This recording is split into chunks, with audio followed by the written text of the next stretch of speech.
Welcome back to the daily morning sports feed on Reds Army, with me as editor Olivia. Today, let's take a look at some notable sports news in the past 24 hours. Thank you for always supporting and accompanying us. Come to the following hot news. How Patrick Mahomes was almost a New Orleans Saint. It's time for Giants to unleash receiver Kadarius Toney. How Patrick Mahomes was almost a New Orleans Saint. Football brilliance is rare. When you see it, you know it, and for many, Kansas City Chiefs quarterback Patrick Mahomes epitomizes that to a T. Just ask former New Orleans Saints head coach Sean Payton. He's the best, Payton told The Herd host Colin Cowherd on Monday. There's no argument. In fact, Payton has seen the potential in Mahomes since his days at Texas Tech, and very nearly selected him in the 2017 NFL Draft.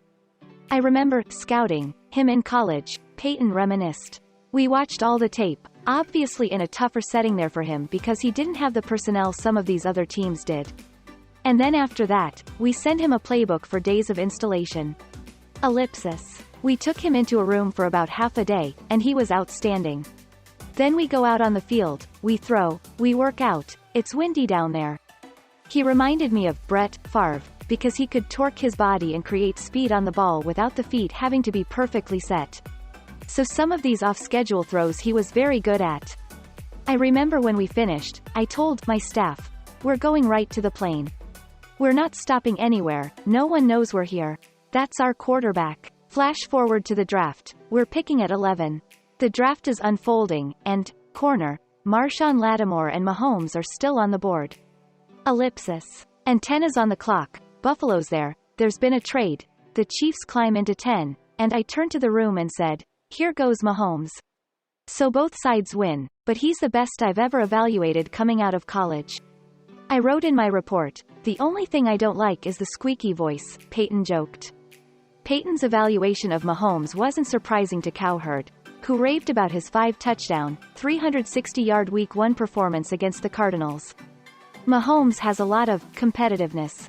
Cowherd said, I think Mahomes compartmentalizes it and keeps it to himself. All he heard in the offseason is, Joe Burrow and Josh Allen. There was a top 100 list, everyone's, oh Aaron Rodgers is a different level. Tyreek Hill said, Tua Tagovailoa is the most accurate quarterback I've ever played with. Patrick Mahomes, after yesterday, is 5-0 in Week 1, 18 TDs, no picks and a passer rating of 137. Despite his greatness, even though he's dominating and winning trophies, for some reason it still burns at the core. It's time for Giants to unleash receiver Kadarius Toney. Saquon Barkley was remarkable for the Giants on Sunday, showing everyone that he really might be back to his old form. He carried them, accounting for nearly half of their total offense. And the Giants can't continue to ask him to do that. The truth is that Barkley needs help if the Giants are going to build on the momentum of their dramatic 21-20 win in Tennessee on Sunday.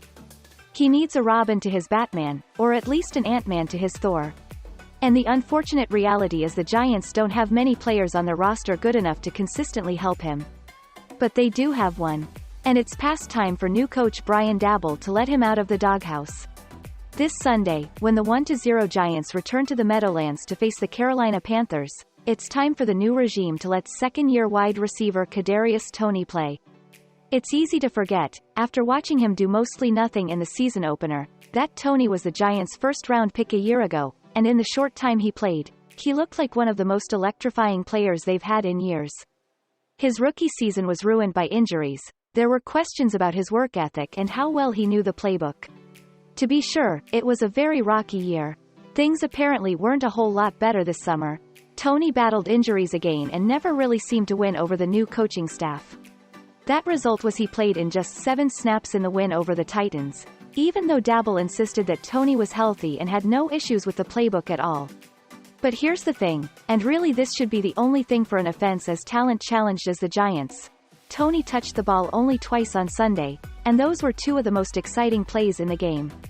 Once he took off for 19 yards on an end around. The next time he pulled up to throw on a wide receiver option, but pulled the ball down after seeing the coverage, ran all the way back to the other side of the field and somehow turned nothing into 4 yards.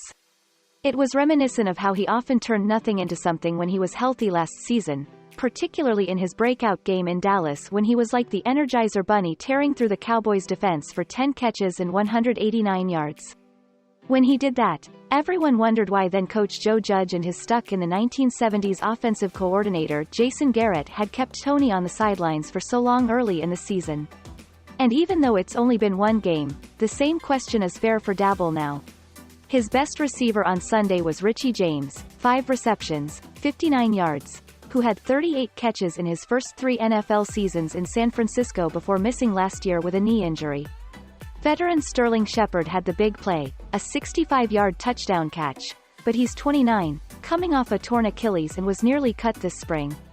Kenny Golladay, 2 catches for 22 yards, continues to be a poor excuse for a number 1 receiver. The Giants even gave 27 snaps to camp star David Sills, who has 2 catches in his 4 years in the league. And now 5'8" rookie Wan'Dale Robinson, who was supposed to be a big part of this offense, is out with a knee injury. And still Toney sits. By the way, none of them has ever provided the jolt that Toney did last season, or that he did on his 2 plays on Sunday afternoon.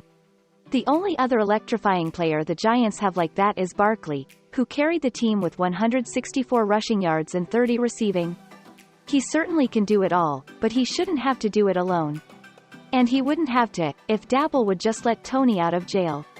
We had more than just 7 plays for him, on Sunday, but they weren't called, Daboll said on Monday. We'll see what happens this week. The guys that were out there, we had confidence in. We have confidence in Kadarius.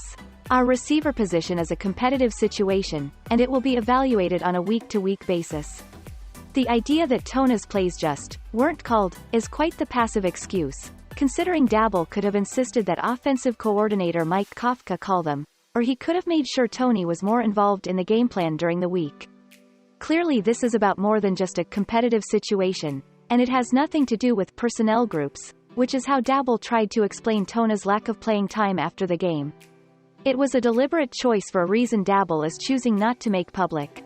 That's fine, except his stubbornness is leaving what potentially might be the best weapon in the Giants' passing game off the field.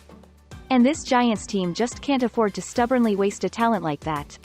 He has to play. We'll see, Daboll said when quizzed about Toney after the game. We'll do whatever we think we've got to do for that week. We'll figure out ways to get him in the game. Maybe it's less, maybe it's more. Each week's different. Who's inactive might be different.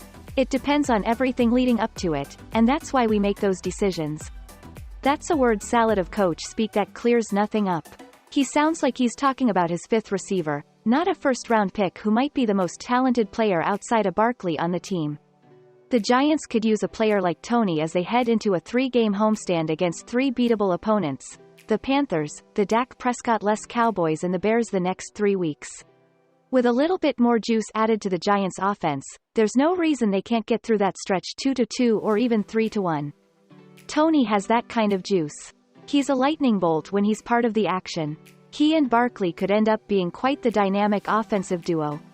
There's only one way for the Giants to really find out. So it's time for Daboll to unleash him, get him off the sidelines, and give Toney a chance to show what he can do. And those are also the most outstanding morning news today. Thank you to everyone for listening and following redsarmy's daily news. If you find the video interesting and useful, please click like and subscribe to our channel so you don't miss any of the latest sports news.